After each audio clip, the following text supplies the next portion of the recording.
So the recording has started now and everybody is informed of that. So great to talk to you, Faye. Nice to see you online. Maria, right? Yeah, I'm Maria. I work for Edge Writers as a community journalist, but also artist and design researcher. And usually I work from a co-working space called Blivande here in Stockholm. But right now I'm at home because I started coughing a little bit at the beginning of last week, so I'm quarantining myself. Okay. It would be great if you could introduce yourself a little bit and and tell us what the main perspectives that you're going to take today. Okay, so I'm Faye, Faye Ahlund, and I'm the CEO and co-founder of Kumpul, like my t-shirt today. And in Indonesian, it means to gather or to gather people. And Kumpul started as a co-working space 5 years back, but then now we are actually a co-learning platform that provides quality programs as an engine for ecosystem builders. So I'll introduce that later. And I'm also the president of Coworking Indonesia Association, which is, this is my 4th year to be the president. It started in 2016, actually. Just, let's say, 1.5 years after we started Kumpul. Yeah, do you want me to explain more about that first? About your the combination of the co-working and the co-learning? Yeah, that would be super interesting. Which role does this education play for you in co-working, and how does that synergize with each other? So we, Coworking Indonesia started, and we sort of initiated it with, a handful of players at that time. Back in 2015, we only had 20 to 30 players across Indonesia, and not all were active. And it was so difficult to explain what is co-working, what is the entrepreneurship ecosystem, innovation, collaboration, why that's important for economic development of a country. It's just so absurd for people. They go like, what, like, what kind of animal is that co-working? So to onboard buy-ins from and partnerships from other sectors like corporations and governments, it was also super difficult, right? So we thought, okay, maybe we should really increase the awareness of co-working, and then we initiated this movement, this association called Coworking Indonesia, right? And then it grew. Now there are like 300 spaces, like locations, run by maybe almost 200 operators. So like one operator can have multiple spaces in 45 cities or districts across Indonesia. So only from like 2030 in 2015, right? And then having to be like the one together with other people pushing the movement, we really actually believe that co-working players is one of the most effective ecosystem builder. You can see this by having to see like a city that has a very active co-working player. The ecosystem around it is actually a lot stronger than another bigger city, but then maybe they don't have an active player. In terms of talent, in terms of the types of movement or initiative, in terms of the startups coming out from that city. So as Kumpul, we have a couple of spaces, and then we are actually, before we're just focusing in Bali, because I live in Bali, and then you start your business or co-working business where your network is, right? Yeah. And then we thought that there are so many players across Indonesia who can actually tap into the real estate or the office market, like in the capital. Like let's say in Jakarta, if you have a big co-working space in the high-rise building, actually what the market you're tapping in were actually more mature companies, more mature startups, already received investment. So it's basically a new way of having like a more collaborative office, but Mm-hmm. it's that. But if you are in a small city Yeah. in a province far away, you know, even like not in Java, for example, you don't have that kind of market. Mm. So your market is really like individuals, you know, small medium businesses, freelancers like talents, you know, and the ones that can actually bring you revenue and engine to your hub is a good quality is good quality programs. And then we say programs because then it's not just events, you know, it's something that you can sort of measure it brings your community or your audience from point A to point B. So then Kumpul thing, why don't we actually collect all of those programs, build in like pulled in the partnerships, pulled in the sponsorships on national level, and then blast it through the co-working network. And because I'm not because I'm the president, but because we are there, you know. But Yeah. that's our network, and we know who's who, we know who's doing what, we know who's good in what sector, because we really believe that co-working it's not just the square meter. So every year we do like a sort of like an conference for co-working players in Mm-hmm. Indonesia. So already for the last two unconference, we already started to say that theme was like ecosystem builder beyond your space. So you can actually do so much more beyond your square meter. So that's what the Kumpul is doing. Mm-hmm. It is the spaces that was mentioned before. It's actually a joint venture with someone else. So at the beginning, we got a joint venture with someone in Bali. So we got a space in Bali. And in Jakarta, we got another joint venture with Tempo Media. Tempo is like the biggest independent media, like Time magazine in Mm-hmm. Indonesia, called Tempo. So we got a joint venture with them in Jakarta. But Kumpul ourselves, and it's its own company. These two have their own company. So Kumpul is actually not really running the space management.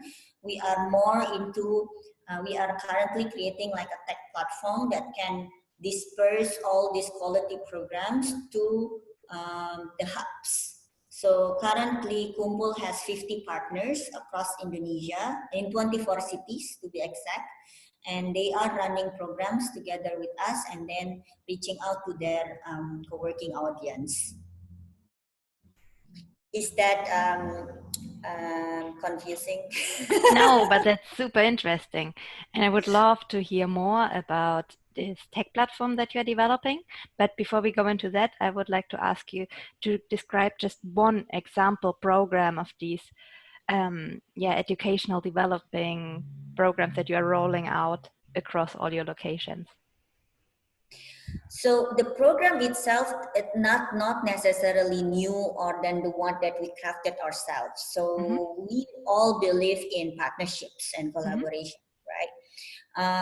So for example, are you familiar with Startup Weekend? So Startup Weekend is a program actually by, by Techstars, and Techstars is an accelerator from US.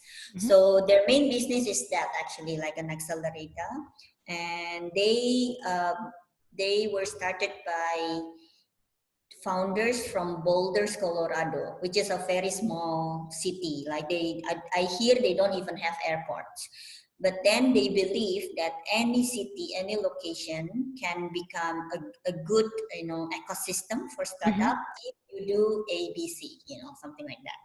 So Startup Weekend is their giving back to the community programs. It's actually something like a hack hackathon for startups, meaning that you come in on Friday evening, you network, you pitch your ideas, you get team members, and then on Saturday you receive a lot of coachings and sessions. And on Sunday, you do like market validations, create your MVP, and then you already pitch to the judges on like Sunday afternoon. So just in 54 hours, you can test your idea, whether it's a valid business ideas or not, you know.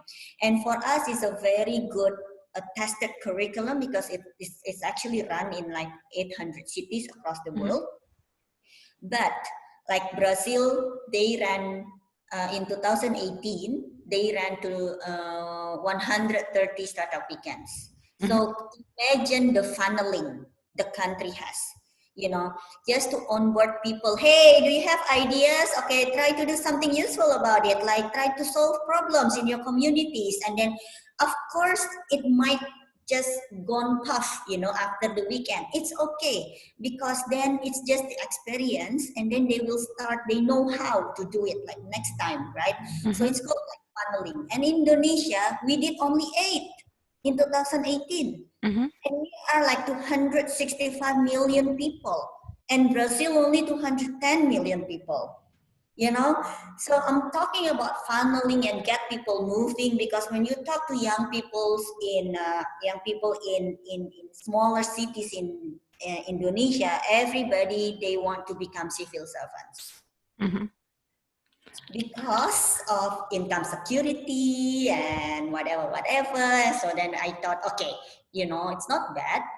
I said it's not bad that you want to become civil servant, but you do realize that your salary will be paid by the country. Okay, the country gets money from taxes, and who pays taxes? Nobody, because the business are not there. So you see your role and the role of Kumpul as like accelerating and inspiring development and growth all across Indonesia. I do, but then we have to work with the people who are there. You know, it's not you yourself going to Papua and do stuff there. No, we need to identify the community builder there, the co-working player there, and then we inject them with this program. So, for example, Startup Weekend. This is the program that someone in New York is doing. Someone in Jakarta is doing. So why not someone in Papua or a smaller, even smaller city? You know, which before they didn't have the access. It's all about access, right? Then you get the opportunity to grow. So just in half year, we and then, you know, coming towards like 2020 now, so we pushed Startup Weekend like 5 times bigger. So we trained more than 100 organizers in almost 30 cities. And then it was already run in 14 cities. So we ran like 35 startup weekends across Indonesia. And then for COVID-19, there was like a tribute global COVID-19 initiatives to run the startup weekend online. And Indonesia, because of our co-working network and the way we do things, we became the biggest and the highest in APAC, in Asia Pacific. So even surpassing China and India. Wow. Because we got almost 1,500 participants, registered participants from 29 provinces. So I'm talking all about impact and scale. You know, if we work hard, if we're gonna push certain things, then suddenly what kind of numbers, what kind of impact we can reach, because Indonesia is a big country. Yeah. At this point, I would be interested in where you see technology in being able to have that reach and being able to provide that accessibility, and in being able to scale this mission up. Yes. So like I said, we were already doing that all offline before.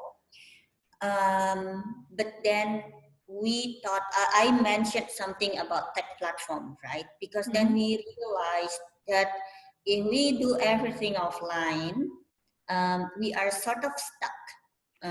we can't move more than, no, currently we have 50 partners and not even all are actually being super active, from 50, maybe only like, 30% are active, and then the rest are just like they want to be there, but they don't really run a lot of programs, right? But so only if you can have certain technology that can automate certain things, then you can actually make the scale bigger and the impact bigger. This is why we started to do our tech platform.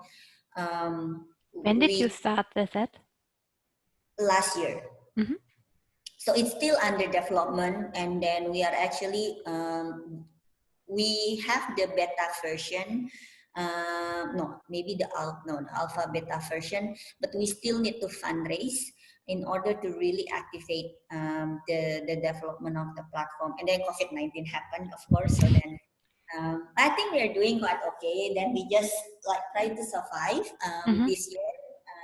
The main goal is to show that we are still here for all the ecosystem builders, so then all the engines are keep running. Going back to the technology, actually, if you talk to a lot of co-working players, we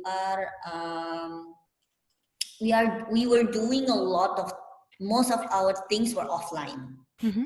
Because we really push people to actually meet, right? Because we say it's like a platform for people to, I always say it's a very effective platform for you to burst your net bubble of network.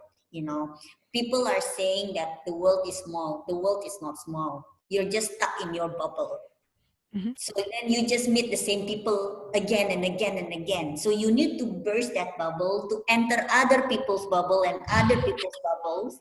But then a place like a working space is the one that can connect you with the relevant bubbles. Because you can of course meet other people like randomly on Tinder or someone's weddings, but then not necessarily relevant for your personal growth or your business growth. So co-working is actually accelerating that serendipity.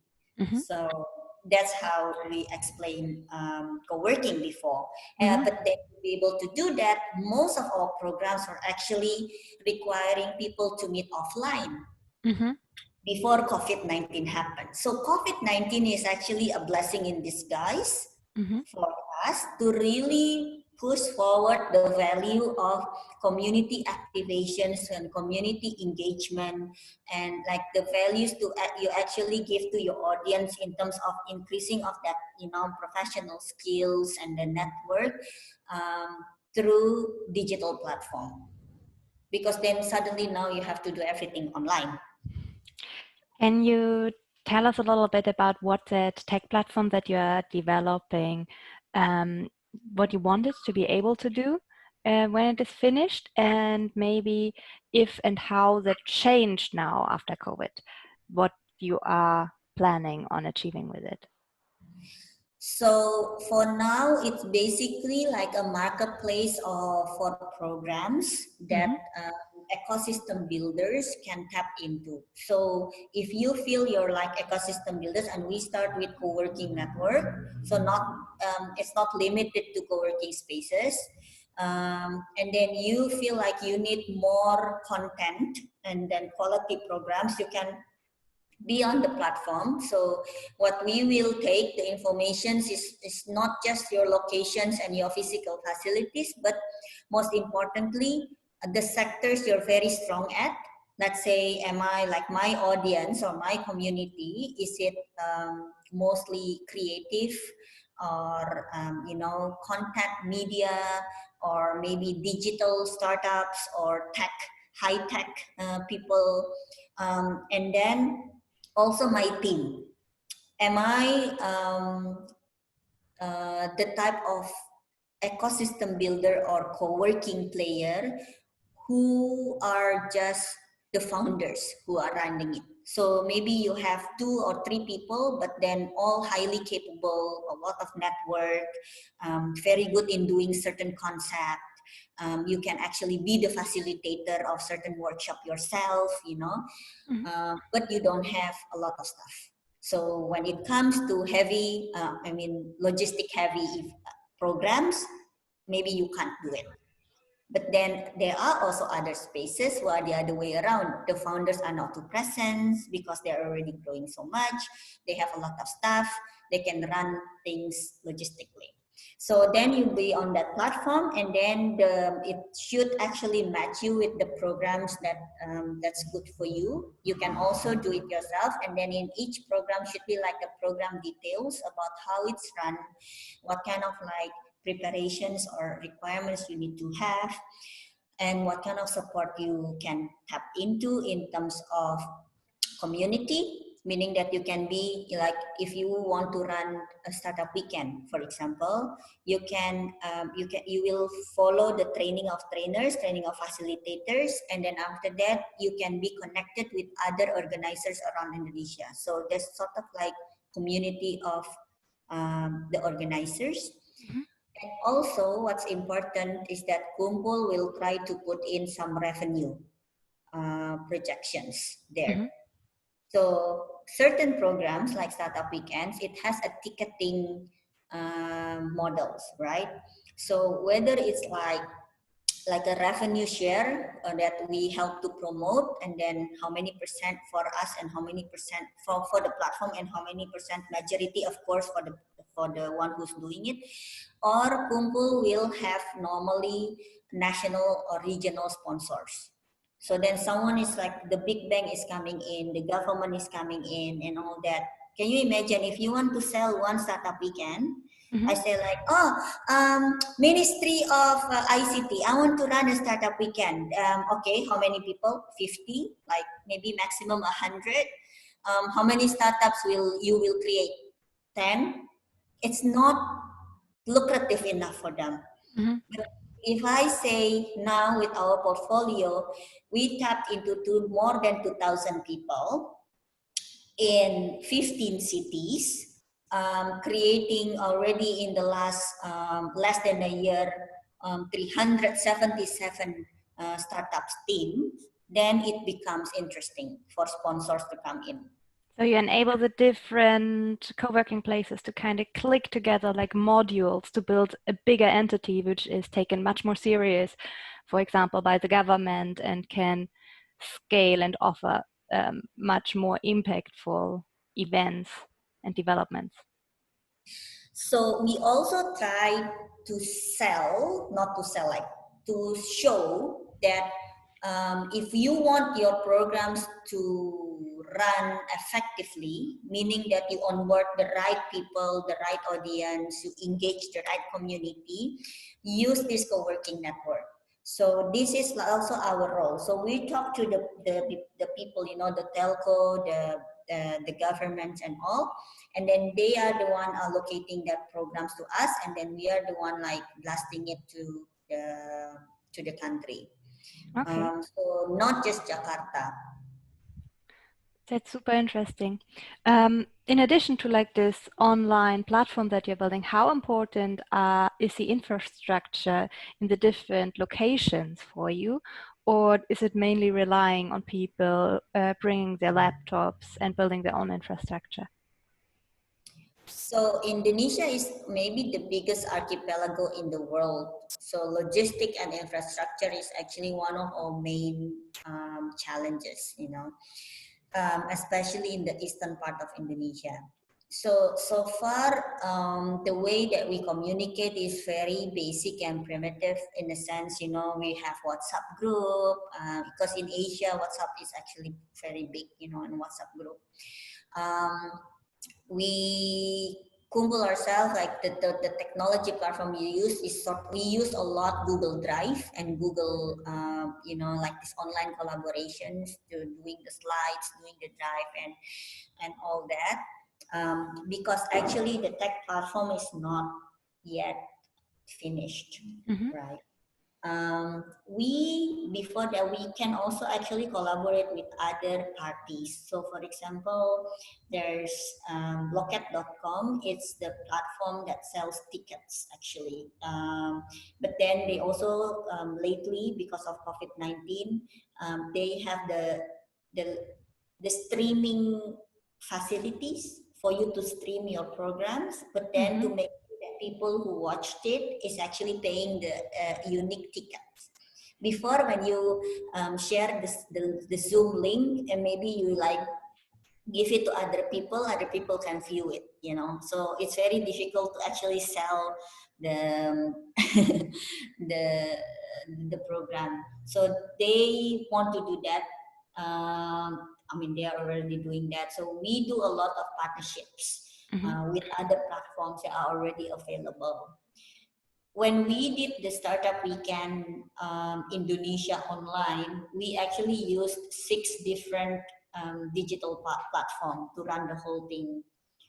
Because from 1,500, after you curate the participants and who actually can go inside the team, and then you curate from 320 ideas into 73, we had 550 people Mm-hmm. plus almost 100 mentors and speakers and stuff like that. So to manage this, we did this with different platform. So some speakers, when it's just a keynote, we blast it through YouTube live stream, for example. But then we need also the backstage platform. So some people can use Zoom, of course, but then at that time we use StreamYard. So we use StreamYard, YouTube live stream, and to many for the mentoring and conference sessions we use Zoom, Google Meet, and then for the participants when they build their product and then being mentored, they use Discord, and of course WhatsApp. WhatsApp group. So at least 6. When you look into the future, how would your dream platform look like? Would you like to have one that unifies all of that, or would you say having multiple different ones is the most realistic solution, especially in a place like Indonesia? Or would that streaming and connecting also be part of the matchmaking platform that you are already developing? For me, I think I'm a big fan of not creating all by yourself, but then partnering, and then therefore you can actually tap into many sources, of Mm. network and strength. I think Kumpul will just focus mostly on um, how you can actually activate a hub. So when you say you're a hub, like a ecosystem builder, a hub with or without a space, probably, if you want to run something, if you want to engage people, a movement or something, if you say that you're an ecosystem builder, how we can help those hubs to be alive, to grow and be sustainable. So then we're talking about what kind of business models. So not just blasting, but then every time we need to see, like, if someone is creating something, you spend a lot of time there creating something, a program or something. Mm. How can this be enjoyed or impacting more people than just the people in your city? So now, especially during this COVID-19, so everybody is doing webinars and Zoom, and it's like everywhere. It's like thousands of them.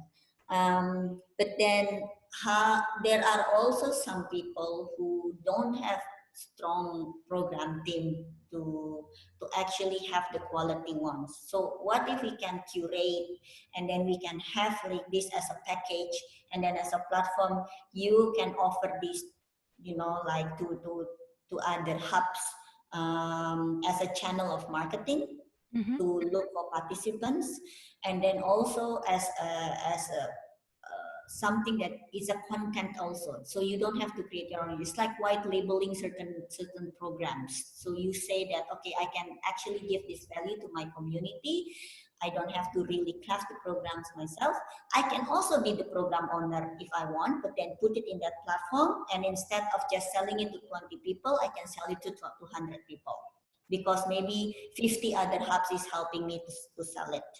Um, so we are actually constantly thinking how we can benefit, like it's like mutually beneficial, and then Mm. utilizing the community network and starting from our co-working network. So, and you're also then furthering a mindset of sharing whatever you're developing with more and more people, so that that goes forward from there. And another thing that we also see, like people create so much, people record so much, and then that actually costs you money after the event finish, because you need to store it. Either you pay for a cloud service somewhere server or Google Drive, So then we also actually will activate a platform called Sekolah. Sekolah is school, so startup school, where people can buy a yearly membership, and then they have access to all materials. You put it in category of everything that has happened. They can rewatch it again, and then like that, it also brings like a passive in sense, like passive income to the program owners and then to the platform. Great. Where do you see right now your biggest challenges related to technologies when going forward with all of this? Indonesia is one of the countries whose tech talent is quite low, actually, in the world. I have the statistic. So we are one of the lowest in like Asia Pacific, and then it's actually a little bit difficult to find. So we have good people. It's just that because they are not a lot, then they become very expensive. So if you see the rise of technology in terms of like the product quality, then maybe it will not be as good as, let's say, something coming out from the East Europe region. Um, and I think also, like you said, um, um, it's still also not very equal, the infrastructure and also the digital infrastructure in Indonesia. So if you're talking about outreach, and then how many people are actually can use the tech platform, if we talked about really the whole Indonesia, we will just touch like a very small percentage of it. Mm-hmm. I mean, the small percentage of Indonesia is still millions of people. So, Yeah. From European perspective, it's really, really hard to even fathom that. mm. Where, like, what are the solutions and ideas that you are offering to um, solve this infrastructure problem, this problem of not having access to enough people who have these abilities, or rather, like, you have so many peoples, but not enough people that come together on that level. But now you go to connect them. I think this is what we think. So I already had these questions when we started Kumpul 5 years ago. So my background was actually in program and community development. I worked for more than 12 years in non-profit and international development, actually. So I was, born and raised in Jakarta, a city girl, but then I always worked in so I worked in Pakistan, for example, in Zimbabwe, in Yemen, and also in Indonesia, some like small island in Maluku, in Ambon, and then also in Aceh after tsunami. So I see, like the inequality and access. And this is why we do what we do right Mhm. now. Because at that time, with the little thing that we have, what can I do? What could I do? It's actually coming from the active citizenship perspective. Um, I'm not coming from a conglomerate family, or like we're not like famous actress or whatever, but then um, I think the key is the power of community, and that's why we feel that's how we can activate certain things and then make them more equal. And I also truly believe of the local heroes strategy, meaning that um, we need to work with someone there, and then if you have someone from the same locations already having certain achievement and telling you you can do it, it's more powerful than having someone from London or from Jakarta coming all the way to tell you all this stuff. um, Indonesia is just like hundreds little kingdoms and countries coming together. So this is also how we have to treat it. We have more than, I think, 300 languages. We have more than 17,000 islands. So if I say like the barrier of cultural and also facilities differences, it's huge. It's really really big. And then of course, someone from Jakarta is more similar than someone coming from Singapore or from London. I would think like someone like me is actually a hybrid person. Like I had lived abroad. I got my master's degree not in Indonesia. I Mm-hmm. can speak English. I'm just like very very small percentage. Mm-hmm. So then, like you said, how we can actually use that technology, a very basic one, maybe not even like we will start from like a web base, and then we will start with someone who can actually have a basic facilities in, for example, we want to run things this year with initiating a movement of digital startups in Papua. Mm-hmm. So that's like eastern part of Indonesia, right? And then what Jakarta people sometimes don't realize, because you live so much in Jakarta and everything is happening in Jakarta. In Jakarta alone already got maybe outreach of 20 million people. The universe is Jakarta. So it's very difficult to move, And I say like, okay, not everybody will have internet there. Not everybody will have laptops. So then we need to work with the structure, the established structure that's already there. And for Papua, it's church.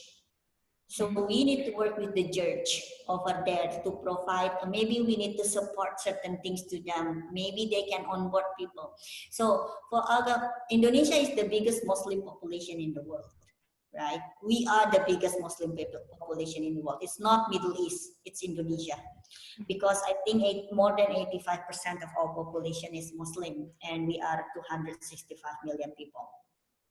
So sometimes it's a little bit sensitive if you talked about, all government projects or whatever and support, but then through church, but then we feel like it's not because of the religion, it's because it's the only established structure that works over there. So you really need to take it like case by case, according Yeah. to the community, and you need to listen to the community builders there, because we interviewed them and they said you can't just say, you can't work with church.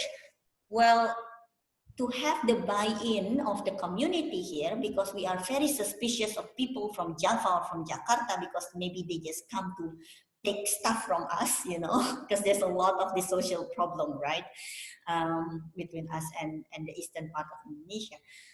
Then we need to collaborate with what the community believes, like a trust. Mm-hmm. That's great. I would be very interested in how you do this listening and your research, for knowing what each of these communities need. That for one of them you have to work with the church. Um, yeah, how do you listen? Uh, we talked to people.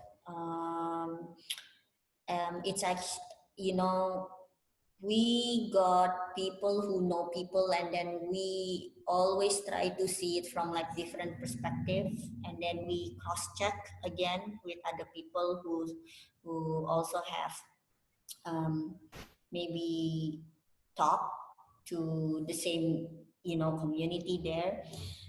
It's mostly like interviewing people and just talking. Actually, I do a lot of meetings when it's my first. Even I think until now, my friends say that my middle name is meetings because just meet a lot of people, because I feel I don't have anything. I don't have anything apart from this concept and then the network, right? And then sometimes what we are doing is also very abstract. And when you talked about community, co-working, collaboration, innovations, you try to talk to like businesses before, they will not listen to you. It's also values, So I also have to learn which angle and how we can translate it in the same frequency so you can have the buy-in in order to have a bigger impact or scale, because then you need to onboard like bigger players. So if you talk with like 100 people, maybe there are some that are not, very useful. But then in the process, maybe from 100, for sure 10 will result in something. And then in the process, 100 people will hear about what you have to say. So that's what we've been doing. Mhm.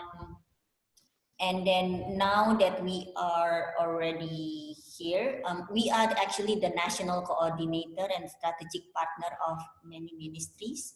So we are the national coordinator of 1000 Digital Startup, an initiative started by the Ministry of ICT.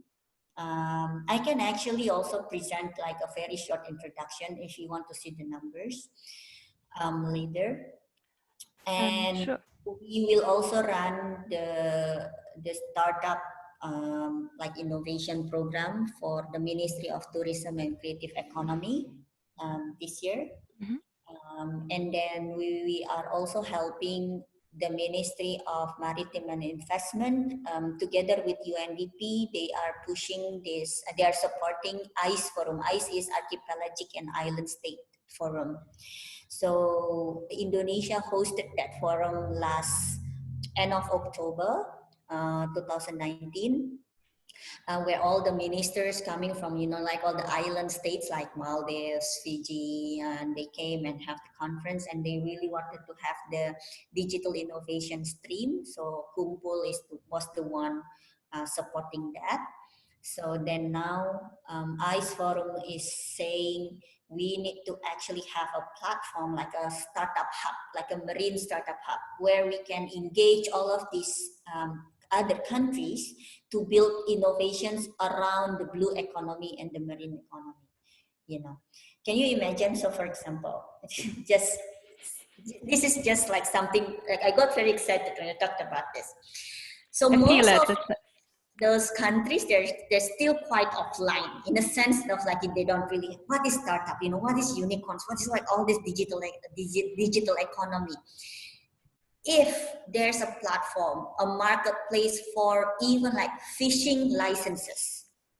So if you enter like certain like international sea or something, or like someone's area, you can actually be alerted. It's like, oh, you want to fish here, like buy the license. Otherwise you'll get caught and it's like illegal fishing. And that's actually a very big market. You got all these like thousands of companies like from Japan or from elsewhere. And if we can create this and this, we can share it with other young people in other island states, and they can sort of like do the same or collaborate or whatever. I mean, that is like a lot of economy going on, and a lot of innovation going on. So this is just one of the things that we are trying to do. Like, I'm sorry, I go like. No, that's a wonderful inspirational note from you. And one can really feel how you are excited and burning for this, and how you you see and share value with it. That's wonderful. And yeah, I'm going to jump in, Maria. I, Faye, that was so interesting. I've been making notes. Thank you so much. There's so much good information there, Maria, isn't there? It's so interesting. very. I just want to make the general comment, Faye, that this is going to be transcribed, and there's going to be an output article and different other outputs. And in general, it's actually, we're going from even speaking to small individual co-working owners, like we have one next week who's in Goa in India, for example, and I'm working on a couple of others that I'm not saying they're only co-working owners, but they're founders of co-working. And what you've done is given such a big umbrella view of the potential of ecosystems, and looking at it as both an individual owner in your career journey and your business journey to what you're doing as the president. So it's fascinating. It's really, really interesting that will be really inspiring to someone who's only maybe a few years in to their own co-working journey as an owner of a space, and what you've done on the ecosystem. So that's why some of the questions we're asking, sort of trying to elaborate, because we're, I'm sure because the way you work with the communities, there'll be these founders that uh, are not even at that stage of understanding how they can work on this big network level. So it's really interesting. So thank you for being so open and enthusiastic and explaining. It's really, really interesting. And I just want to tell you, our next interview is actually with someone from Ireland who is the president of the Irish Association, and he is in charge of a couple of, not on a private level, but he's got a couple of public sector hubs that he runs as well in Ireland. So you can imagine, even he's involved in the European Startup Genome for Europe, which is initiative. So there is some parallels there. One question I want to ask you, Faye, is I want to try, because you're so amazing and I knew you would be, I want to try and get you to speak at our conference on the 21st of July, but I am very conscious of time zone problems, okay, in terms of we're trying to accommodate the States, Asia, etc. So it might mean a late slot for you. It might mean sort of 10 o'clock at night. And even if you wanted to go to bed and not attend the rest, we would be recording it. Would you be open to doing something at night? Because we'll have people from America, we'll have people from Europe, as I've said. I'd love you to present if you're interested, but to accommodate, I would have to be late at night, Faye. What do you think? I think it's okay. I mean, if it's Yeah. just a one-time thing, I mean, I don't want to work every day at Uh, midnight. yeah. But then if it's just for like something like that, I would be happy to. Just like Okay. let me know what kind of things I have to prepare, because then I think it will require me to prepare some slides, Yeah. Well, like yes. some So, visuals. yeah, and I just think even some of the things you said you could present statistics on and some information on would be really interesting. So I'm hogging the recording to get you to agree rather than asking you on WhatsApp. But it was really wonderful. It was really interesting. Thank you so much, Maria. Do you have anything else to ask, or is that okay? That's wonderful. I also want to say thank you very much. That's very inspiring what you described. And yeah, I think Thank it's you so great that much. you're doing Thank this you work. for having me. I actually know that there's someone in, I think, Toronto, co-working Toronto, called Ashley Proctor. And she sort of like, I don't know if it's an association, but they bring co-working players together to be able to negotiate on certain things that's good for the industry, such as insurance for your members, because a lot of freelancers or like the members of co-working, you are actually, you don't have the benefits of big corporations, and like that. And so when they gather all the co-working spaces and all the members, it's actually big enough quantity for them to negotiate with the insurance company. So there are also like certain cases like that when you bring the players together and you can actually achieve so much more. That's great, and I'll see if I can track her down on LinkedIn, and if not, Faye, I'll come back to you on email or WhatsApp maybe to get an introduction. Wonderful. That we're looking right down from the individual. We also have a digital nomad we're interviewing who's doing some work in a technology for an app that co-working spaces can use. So we're going from individual users of co-working right up to this umbrella view. I'm in a co-working today. As Maria said, she usually works in one. I'm in an individual one in Zaragoza in Spain, independent co-working. So we're trying to bring, it's such a big view across all those different types of spaces. But Faye, it's been so wonderful. Thank you so much. I will be in contact on email as well, just to confirm your bio. I have a picture of you off LinkedIn, but I might look for a high res one, just so you know. Um, and I just want to say thank you because it's been really interesting and I really appreciate your time. Oh, thank you for having me. So, Thank you. okay, so let's get in touch then. Yes, Tell me I'll be what in. you. Yeah, I'll follow up on email. We'll organize hopefully for you to speak at the event, all of that. So that I'll follow up on email and have a wonderful rest of the day. Thanks again, Faye. Okay, bye, Take Maria. care. Thank you, Bye. Take care. Thank Maria. you. Thank you. Bye.